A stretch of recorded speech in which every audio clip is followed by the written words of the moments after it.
तर बातमी आहे पुण्यामधून। पुण्यामध्ये आता लवकरच भुयारातून मेट्रो धावणार आहे। सिव्हिल कोर्ट ते स्वारगेट भुयारातून मेट्रो चाचणी करण्यात आलेली आहे। मुळामुठा नदी खालून ही मेट्रो धावलेली आहे आणि आता लवकरच ही सेवा पुणेकरांच्यासाठी येणार आहे।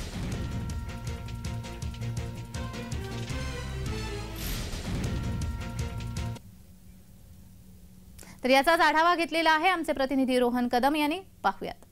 पुणेकरांच्या जीवनामध्ये आमूलाग्र बदल घडवणारी पुणे मेट्रोने आणखीन एक मोठा टप्पा पार केला आहे। याच मुठा नदीच्या पात्रातून जे ते पुणे मेट्रोने आता यशस्वीपणे प्रवास केलेला आहे। चाचणी जी आहे ती काल पार पडलेली आहे। आपण आता अवघ्या 500 मीटर अंतरावरती आहोत, ज्या ठिकाणी सिव्हिल कोर्ट आहे आणि इथूनच जवळपास 3 किलोमीटर अंतरावरती स्वारगेट आहे। आपण जर पाहिलं तर स्वारगेट आणि हा सगळा टप्पा आहे स्वारगेट ते शिवाजीनगरचा हा जवळपास 3.5 किलोमीटरचा आहे आणि या प्रवासासाठी पुणेकरांना जवळपास 25 ते 30 मिनिटे त्यांच्या वाहनाने लागतात। परंतु याच भुयारी मार्गातून जे आहे ते आता नदीतून पुणे मेट्रो सिव्हिल कोर्ट पासून स्वारगेटपर्यंत जाणार आहे आणि यासाठी केवळ 4 ते 5 मिनिटांमध्ये हा प्रवास जो आहे ते पुणेकर पार करणार आहेत। त्यामुळे पुणेकरांच्या आयुष्यामध्ये ही मोठी घटना होणार आहे आणि या घटनेचे साक्षीदार होण्यासाठी पुणेकर वाट पाहत आहेत। कधी एकदा ही मेट्रो रेग्युलर सुरू होती आणि या मेट्रोतून प्रवास करतोय अशी भावना प्रत्येक पुणेकराची सध्या झालेली पाहायला मिळते। लवकरच